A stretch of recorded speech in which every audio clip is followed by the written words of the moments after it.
करेले की कड़वाहट ख़त्म करने का ये राज़ आपको किसी ने नहीं बताया होगा। अगर आपके घर में कोई करेले शौक से नहीं खाता तो एक बार इस तरह से बनाकर देखें, खाने वाले उँगलियां ही चाटते रह जाएंगे। तो चलें शुरू करते हैं।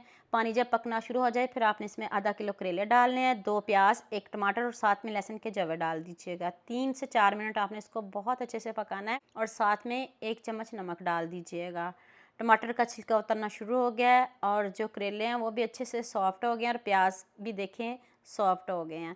प्याज को, टमाटर को और लहसुन को आपने इकट्ठा पीसना है। तीनों को आप चॉपर में डाल के पीस लीजिएगा, इनका हमें पेस्ट चाहिए। तो चलें अब करेलों की कटिंग कर लेते हैं। मैंने इनके कोई छिलके नहीं उतारे, बस इनके बीज ही निकाले हैं और इनको छोटा छोटा क्यूब्स में मैंने कट कर लिया है। यहाँ मैं आपको याद दिला दूँ, अगर आपको मेरी रेसिपीज़ पसंद आ रही हैं तो जल्दी से मेरे फेसबुक पेज को भी फॉलो कर लो और साथ में मुझे यूट्यूब पे भी सब्सक्राइब कर दो। ये आपकी तरफ से प्यार होता है, मोहब्बत होती है, खुशी होती है कि आपको मेरी रेसिपीज़ पसंद आ रही हैं। अब पैन में मैंने ऑयल लिया। ऑयल जब तेज़ गर्म हो जाए, पक रहा हो, तब आपने इसमें करेले शामिल करने हैं। आपके करेले इधर ही आपके करेलों की कड़वाहट ख़त्म हो जाएगी।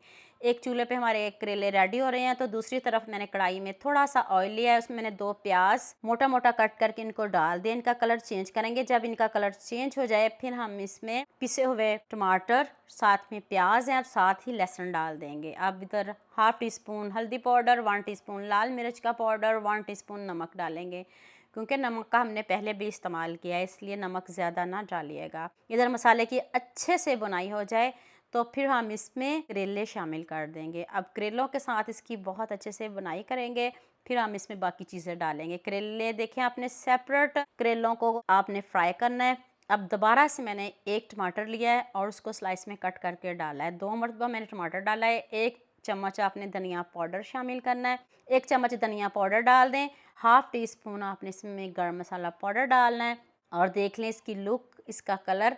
आप मुझे जल्दी से ये भी बता दें आप मुझे किन किन मुल्कों और किन किन शहरों से देख रहे हैं। मुझे बहुत खुशी होती है जब आपके फेसबुक और यूट्यूब पर खूबसूरत से कमेंट पढ़ती हूँ। आप सबका खूबसूरत कमेंट करने का बहुत बहुत शुक्रिया और आप सबके लिए भी दिल से दुआ है मेरी, आप भी हमेशा खुश रहिए और हमेशा मेरे साथ ऐसे जुड़े रहिए।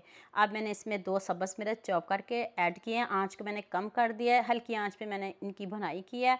अब आपने खूब सारा सब्ज़ धनिया डालना है और एंड पे आपने इसमें लेमन जूस 1 से 2 चम्मच डालने हैं। ज़रा भी आपके करेलों में कड़वाहट नहीं होंगी, इतने टेस्टी, इतने यम्मी कि हर कोई आपकी तारीफ़ करेगा। मेरे कहने पे आपने इसको ज़रूर बनाना है। इससे पहले भी मैंने आपके साथ करेलों की रेसिपी शेयर की थी, माशाल्लाह से मिलियंस पे गई थी और इस रेसिपी में मुझे आप सबका बहुत ज़्यादा प्यार चाहिए। दुआ में याद रखिएगा।